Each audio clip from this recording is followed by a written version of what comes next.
Hello everyone. देखो, आपको fishery science का जो है ना, उसका कोई टेंशन लेना नहीं है भाई। इतना इजी सब्जेक्ट रहता है ये। इतना मतलब आप जितने मैसेज कर रहे हैं, इतना कमेंट दिख रहे हैं मुझे, तो इतना कुछ डिफ़िकल्ट सब्जेक्ट नहीं रहता है। बहुत इजी रहता। और कैसा रहता, आपके जो फिशरीज़ के पेपर रहते हैं ना, फिशरीज़ 1 और फिशरीज़ 2, इन दोनों पेपर के बीच में गैप्स रहती 3-3 डेज़ की या 2-2 डेज़ की। इसमें 2 डेज़ की गैप मिल जाएंगे, लेकिन इसमें जो है ना, वो 3 डेज़ की गैप या 4 डेज़ की गैप रहती। तो कैसा रहता है, आपका स्टडी बहुत ज़्यादा हो सकता है उस दिन में।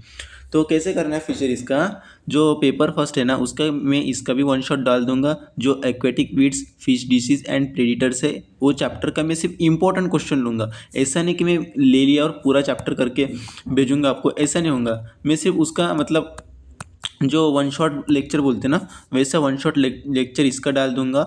मेथड ऑफ फिश कल्टीवेशन का डाल दूंगा। फिर फिश फार्म मैनेजमेंट का डाल दूंगा। फार्म इंजीनियरिंग और fish survey and statistical method. कैसा रहता भाई, इसमें पूरा पढ़ने की ज़रूरत नहीं रहती।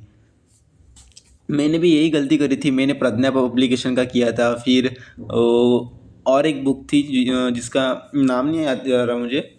तो मैंने बहुत सारे पब्लिकेशन की बुक्स करी थी। ऐसा कुछ करने की नीड नहीं रहती भाई इसमें। इसमें क्या रहता, जितना बुक में दिया है ना, उसमें रेफरेंस बुक से अपने दिमाग में फिक्स कर लो कि कंसेप्ट क्या है। कंसेप्ट के बेस पे पेपर रहता।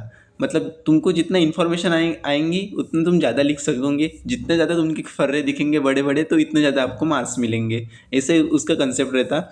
और इसमें कैसा रहता, जो इंपॉर्टेंट रहते हैं ना PYQs, वही आते हैं भाई। रिपीट रिपीट होते। तुम पेपर उठा लो 5 साल के, मैं वही करने वाला हूँ। पिछले जो 5 साल के इंपॉर्टेंट पेपर रहेंगे ना, मेरी बात सुनना ध्यान से। जो पिछले जो 5 साल के पेपर रहेंगे ना, मैं उसमें से इस चैप्टर में से इंपॉर्टेंट निकालूंगा। फिर सेकंड नंबर के चैप्टर में से इंपॉर्टेंट निकालूंगा। फिर फिश फार्म मैनेजमेंट से इंपॉर्टेंट क्वेश्चन, स्टैटिस्टिकल मेथड रहेंगी।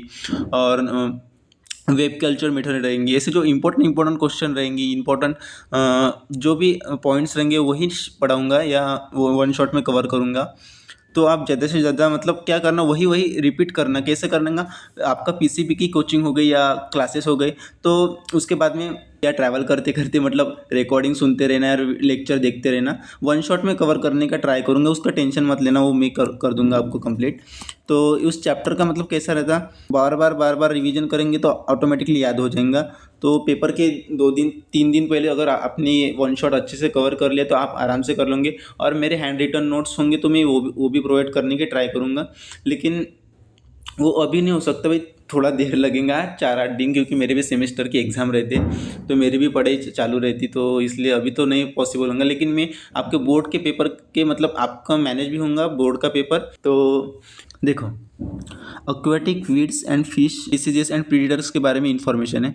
बहुत ईजी से चैप्टर है। सिर्फ मैं उसमें डिसीजेस के बारे में बताऊंगा कि मतलब कैटला में कौन से डिसीज दिखते हैं, फिर उसके प्रीडेटर कौन से है, बस इतना इंपॉर्टेंट है। और मैं इसके ट्रिक भी दे दूंगा भाई।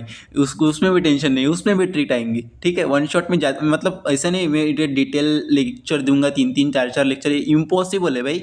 तुम्हारे लिए भी और मेरे लिए भी इम्पॉसिबल है। तो वन शॉट में बहुत सारा कवर करने की कोशिश करूँगा। तो उसके बाद जो फार्म मैनेजमेंट है, जो 3rd नंबर का चैप्टर है, बहुत इंपॉर्टेंट है। एंड सर्वे स्टैटिस्टिकल मेथड, इसमें से क्वेश्चन आते ही भाई 5 मार्क्स के। और गंगा रिवर का एक क्वेश्चन रहता है, वो तो हर 1 साल बाद आता है। 1 साल बाद आता ही आता है भाई वो। तो वो भी हम कवर करेंगे बाद में। और जो फिश मार्केटिंग है, इसमें से कोई इंपॉर्टेंट नहीं है। मार्केटिंग कैसे करी जाती है, क्या करी जाती है, कौन से डीलर रहते, सेलर्स रहते, मार्केटर रहते, डिस्ट्रीब्यूटर्स रहते, फिर वो कहाँ से मार्केटिंग शुरू होती है और कहाँ पे एंड होती कंज्यूमर के साथ। तो ऐसा इस मार्केटिंग के इसमें चैप्टर में है। उसके बाद इकोनॉमिक्स में इतना कुछ इंपॉर्टेंट नहीं है। लेकिन ये लास्ट के 3 है ना भाई, बहुत इंपॉर्टेंट चैप्टर है, इसको स्किप मत करना। ये जो सेकंड पार्ट रहता है ना, मतलब हार्ड हार्ड नहीं बोल सकते उसको।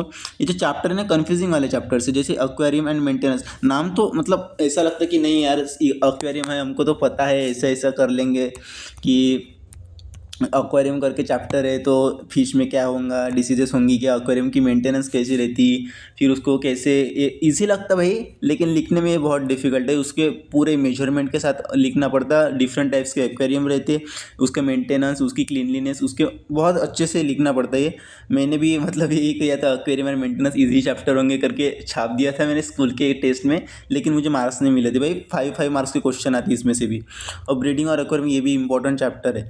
तो मैं भले इसमें से तुम क्या करना, ईयर्स ईयर्स याद रखना, ये जो है ना fresh water fisheries in India, उसमें ईयर्स का इंपॉर्टेंस रहता है ज़्यादा से ज़्यादा, तो वो याद करने की मैं ट्रिक बता दूंगा। तो ठीक है, मैं इतना ट्राई करता हूँ वन शॉट में कवर करने के लिए। और उसके बाद मुझसे मतलब आपका कैसा, आपका और मेरा कम्युनिकेशन चाहिए भाई। तो आप कमेंट्स में बोलना क्या चाहिए क्या नहीं चाहिए, क्योंकि मुझे नहीं पता कि आपको किस बात की नीड है। मैं ऐसे वीडियो अपलोड करता रहूँगा तो ऐसा कुछ होगा नहीं। तो आपको क्या नीड है, भले ही आप कमेंट बाद में डिलीट कर सकते हैं, ऐसा कुछ नहीं है भाई।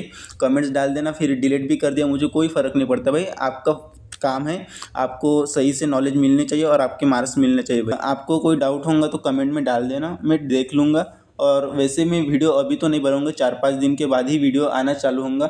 विथ चैप्टर वाइज कवर करेंगे, जैसे कि 10 चैप्टर है ना, तो मैं 10 to 12 वन शॉट कंप्लीट करूँगा। अगर मुझे ज़्यादा थोड़ा सा लेना पड़ेगा, 10 मार्क्स के क्वेश्चन में ज़्यादा टाइम लगेगा थोड़ा, तो वो भी मैनेज करके, मतलब वीडियो ज़्यादा बड़ा भी नहीं बनना चाहिए और आपको मतलब ज़्यादा टाइम भी नहीं जाना चाहिए आपका, तो ऐसा वीडियो बनाएंगे। ठीक है, थैंक यू। अगर कोई भी डाउट होगा तो कमेंट में डाल देना।